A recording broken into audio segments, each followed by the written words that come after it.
Alright, so I'm ready to trim this bowl. And people ask me how I stick my pieces on the wheel head. Basically, I didn't use anything except for just using the water.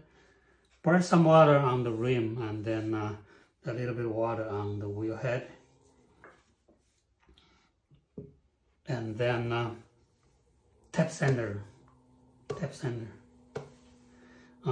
For tap sandering, I usually use my left hand to the tapping, and my right hand is to support in here.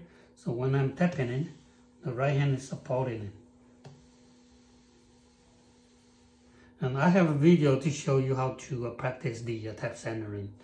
So just refer to the video. And then after I centered, just apply a little bit of pressure and the clay is going to be stick on the wheel head. Alright, so and then today I would like to show you how to use my carbide trimming tool. Okay, this carbide tool, some people, they said it's very easy to get vibration. Actually, if you hold the tool right, there won't be a problem. Most of the time, people, when they trim, they using my tool, they trim it too wet, so the wet clay is kind of cause the clay dragging on your tool, and then you got a vibration and you get a unwanted chattering mark. The way I designed this tool is that it's still flexible enough that if you want to do the chattering mark, but when you want to trim, you can avoid the chattering mark or the unwanted vibration. Okay, and let me show you how to do that. All right, usually first I'm going to use my number 3. Okay, this is my number 3 carbide tool, and then do the final cutting, getting the corner right using my number 2 because I have a nice perfect 90 degrees. And the reason also for using the carbide tool is that you don't need to resharpen as often. Maybe half year, depending on how you use it and what kind of material you cut. Stoneware, maybe you maybe need to resharpen it maybe within a couple months. But for porcelain, maybe half of a year. Okay, depending on how often you use and what kind of material you cut it. Right, so let me use my number 3 carbide tool to do all the removing clay roughly.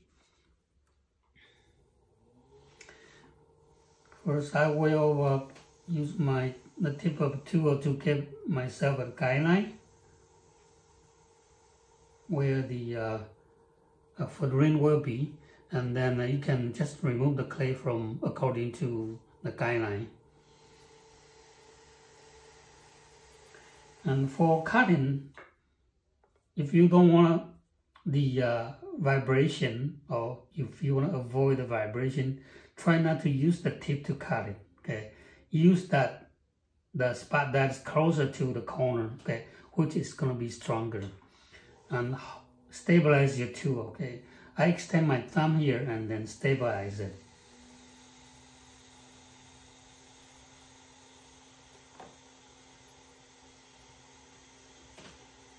And you can remove the clay easily without getting any vibration.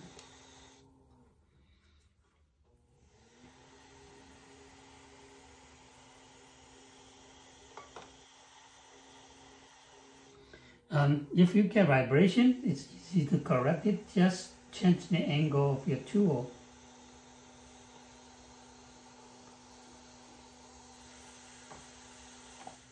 Or change the direction of your tool moving.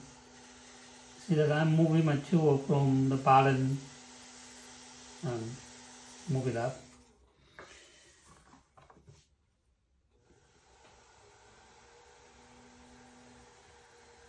And normally if you cut, because the carbide is very hard material, so if you trim your clay a little bit drier, it might be easier.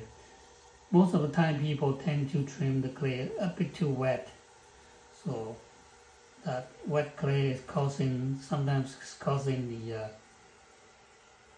clay is catching the tool, so you got the unwanted vibration.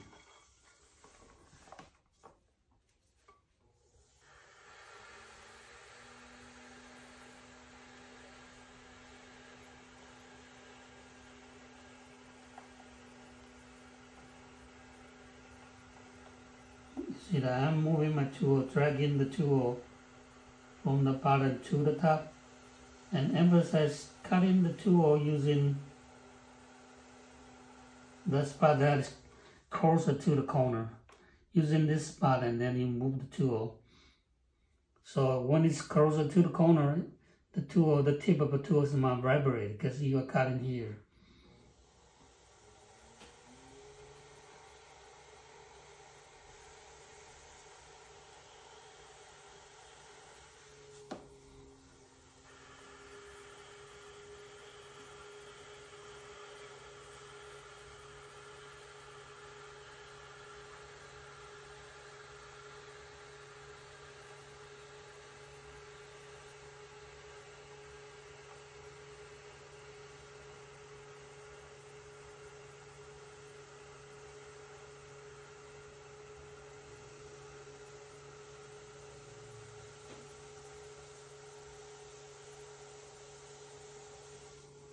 Okay, so it's very easy to remove the clay. And then also here in the center, I will dig it in. And when I'm digging, again, emphasize using the corner, okay? That spot that is closer to the corner. And start from the center, and then you just push, squeeze it, and then drag the tool to the side.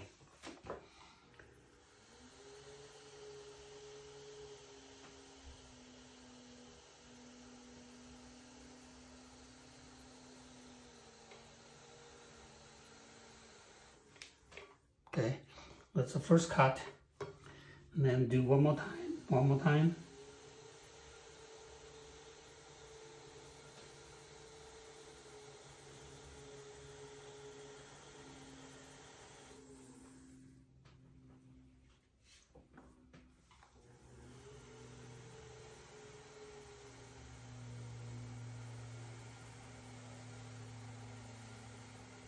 All right. 3 times, and then I check the thickness. Okay, from my experience, the sound is still thick, so I could go a bit deeper.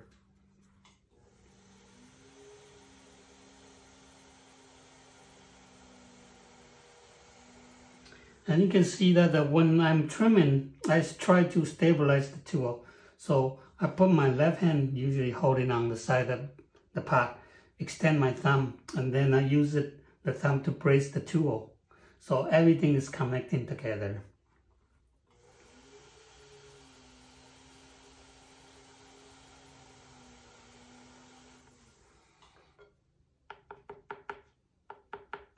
Okay, it's a little bit thinner now.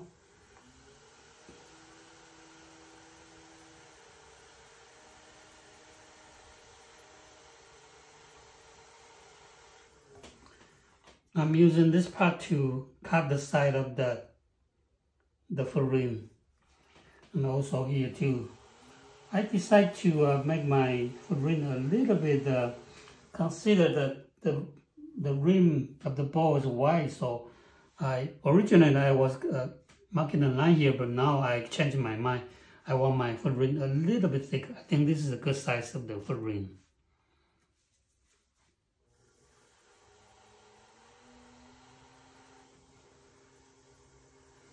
Right, so after roughly remove most of the clay from the corner and from the bottom here, I will bring my number 2. Okay, I was using number 3, and bring back my number 2, which has nice corner here.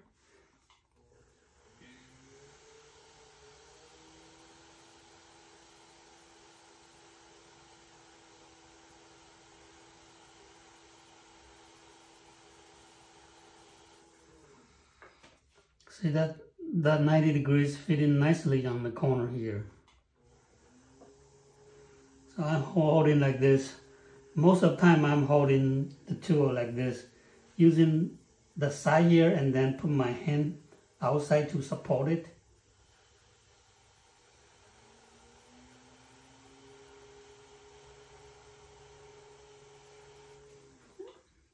Okay, so this part here is nice and straight, and then remove more clay here from the bottom.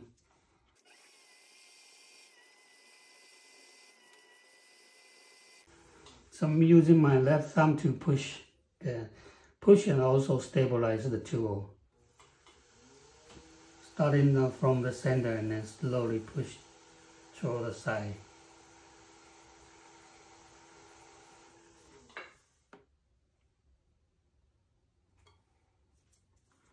Right, so this is good. Now I am just going to refine the foot and refine the foot here.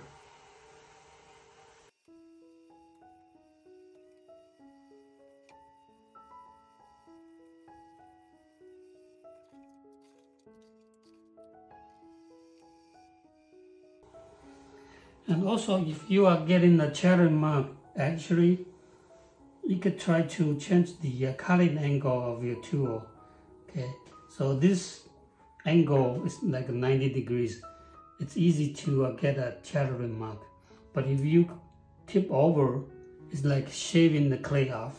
Okay, you will avoid the chattering mark.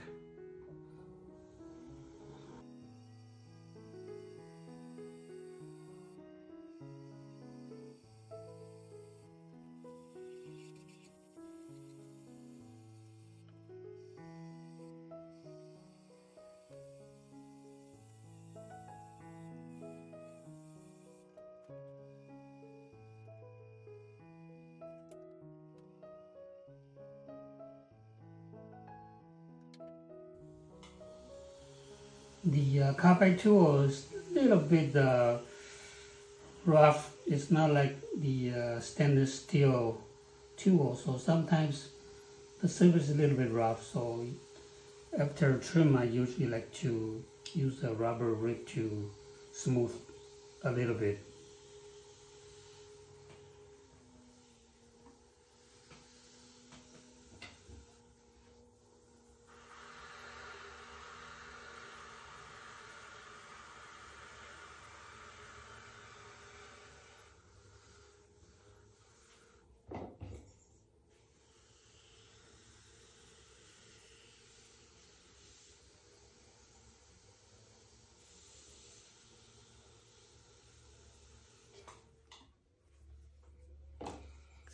Alright, so that's the trimming. Have to burnish the surface nice and smooth.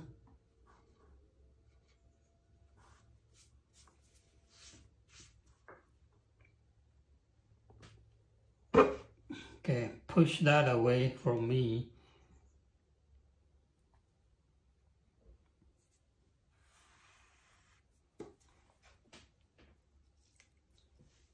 And since I have the porcelain, so using the sponge is okay to smooth the rim.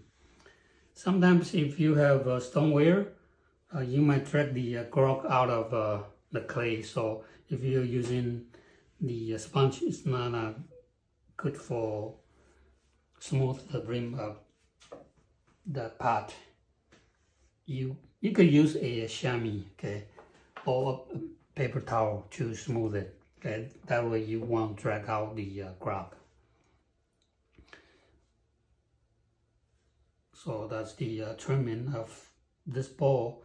I will show you the details so you know how to cut through using the carbide tool. And the whole piece is very light and even. Okay, I hope this helped. If you have my carbide trimming tool, that's the way to go.